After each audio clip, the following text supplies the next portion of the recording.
Olá, vamos continuar o nosso processo de renovação de mente. Ontem a gente viu como derramar os nossos sentimentos e levar os nossos sentimentos cativos a Jesus, para que a gente não seja guiada por eles, mas também para que a gente não viva reprimindo-os, mas que eles sejam renovados e que eles sejam experimentados na presença de Deus, para honra e glória do nome dele.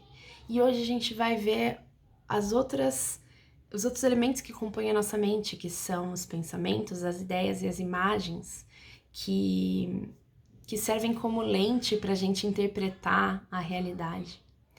E para a gente poder viver e ser como Jesus, a gente precisa que as nossas imagens, que os nossos pensamentos e que as nossas ideias sejam cada dia mais parecidas com as imagens, pensamentos e ideias que Jesus tinha na mente dele.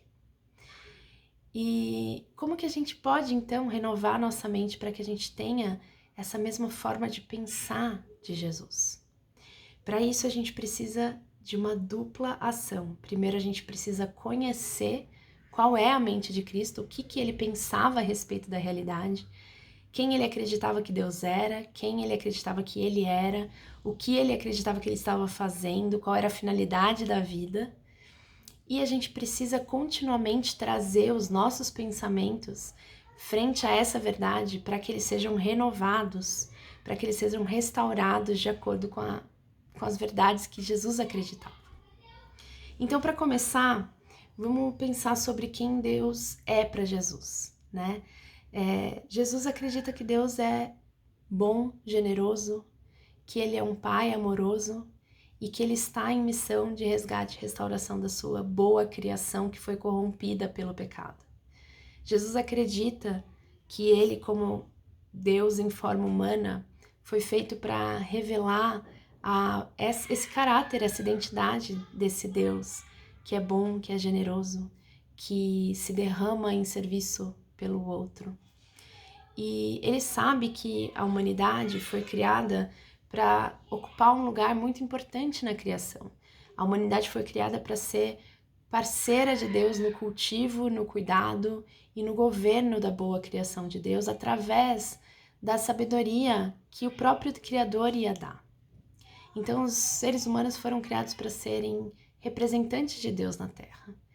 E Jesus sabia que a única forma de restaurar o relacionamento dos seres humanos com Deus e formar novamente um povo que fosse o povo fiel de um reino de sacerdotes para Deus, seria através do seu próprio sacrifício. Então, Jesus acredita que a vida é sobre se sacrificar e sobre se render não para alcançar os seus projetos pessoais de vida, de realização, de satisfação, mas para que o projeto de Deus, de resgate e restauração de todas as coisas, fosse cumprido. Jesus via a vida sobre essa ótica, sob a ótica da chegada do reino de Deus e da missão de Deus de resgate e restauração da humanidade para fazer parte desse reinado e reinar com ele quando tudo for restaurado. A gente vive em uma cultura que nos diz o completo oposto e que nos bombardeia com imagens, ideias e pensamentos de que a vida é sobre conquistar estabilidade, é sobre conquistar conforto, segurança, sobre se realizar e ter um projeto pessoal, uma vida bem-sucedida. Mas Jesus não interpreta a vida dessa maneira. A vida de Jesus não corresponde a esses padrões que a gente às vezes pensa que é uma boa vida. Na perspectiva de Jesus, a vida bem vivida é aquela que teve a oportunidade de revelar os valores do reino de Deus e que viveu em independência e obediência a Deus, entregando a sua própria vida em sacrifício pelo outro, para para que esse reinado seja revelado e para que outros possam fazer parte dessa nova criação que está por vir. A gente precisa continuamente renovar os nossos pensamentos e o nosso imaginário com esses pensamentos e esse imaginário do reino de Deus. A gente tem que levar cativos aos pensamentos, imagens, ideias de Jesus, tudo aquilo que nos tentam a acreditar sobre quem Deus é, sobre quem nós somos e sobre qual é o propósito da vida. Nós estamos vivendo um período muito específico da história. A gente está vivendo entre a primeira vinda de Jesus e a segunda vinda dele. E a gente já viu que Jesus está postergando o seu retorno, a sua última vinda, para que todos tenham a oportunidade de ouvir a boa notícia e participarem do reino de Deus. Então a nossa forma de interpretar a vida, os nossos pensamentos, o nosso imaginário tem que estar repleto desta realidade. De que o tempo de agora, para nós que seguimos o caminho de Jesus, é um tempo de missão, é um tempo de viver uma vida de rendição à vontade de Deus, e de obediência, e de devoção a Ele, e de sacrifício, e de generosidade, sabendo que no dia em que o reinado de Jesus for revelado, a gente vai desfrutar de toda a abundância, de toda a prosperidade que aquele tempo vai nos trazer. A gente precisa continuamente renovar os nossos pensamentos para a gente não criar expectativas de que a vida seja a respeito de outras coisas que não aquilo que Jesus acredita que a vida seja sobre. A gente está aqui em missão.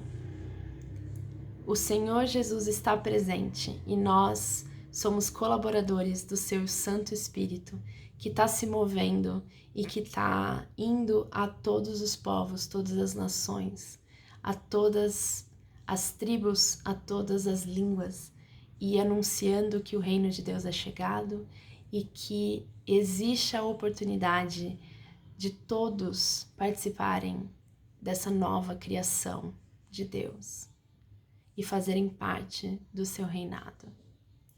E a nossa vida aqui e agora é sobre isso. Não é sobre nos realizar, não é sobre alcançar sucesso profissional, não é sobre casar, não é sobre ter filhos, não é sobre nada mais do que isso. Todas essas coisas são coisas boas que podem acontecer, mas que não são o propósito da vida. Não são o porquê da gente viver, não são as imagens que a gente cultiva na nossa mente sobre uma vida bem-sucedida aos olhos de Jesus. Ele está voltando, ele vai voltar para consumar o que ele começou e revelar o reinado dele e restaurar de uma vez por todas as coisas. Enquanto ele não volta, ele nos deu o seu espírito, que é o seu próprio coração, para que a gente seja as suas mãos e os seus pés aqui na terra. Nós acreditamos que a gente vai viver para sempre e desfrutar de um mundo restaurado de plenitude com Jesus. E que nós estamos agora em um breve período de tempo que é marcado não pela satisfação, não pela busca do sucesso e da prosperidade aqui e agora, mas em missão, porque a gente sabe que a nossa satisfação só vai se dar por completo quando Ele estiver aqui, quando Ele tiver voltado. Enquanto a gente estiver desse lado da eternidade, a gente precisa renovar a nossa mente, para que a gente viva com essa mentalidade de alguém que ama a Deus acima de todas as coisas e que está disposta a se derramar em amor pelas pessoas ao seu redor, resgatando e restaurando todas as coisas e trazendo todas as coisas para debaixo do senhorio de Jesus, anunciando a chegada do reino de Deus e antecipando a volta do nosso rei. A gente precisa cuidar para que os pensamentos que rondam as nossas mentes estejam alinhados a essa realidade. Tudo aquilo que a gente consome de informação, de livros, de seriados, pessoas que a gente segue, tudo isso são formas da gente formar uma visão de mundo. E aquilo que a gente deixa que faça morada nas nossas mentes é o primeiro passo para que a gente passe a valorizar isso, ao invés de valorizar o que Jesus valoriza. Eu não estou dizendo que a gente não deva consumir conteúdos e informações que não estejam condizentes com o reino de Deus. Eu estou dizendo que a gente precisa estar vigilante, a gente precisa saber reconhecer aquilo que está indo contra aquilo que a gente de verdade acredita. E a gente precisa permanecer buscando ouvir a voz do Espírito Santo de Jesus, para que Ele nos revele aquilo que está condizente com a sua mente, com os seus pensamentos e a sua verdade. Até amanhã.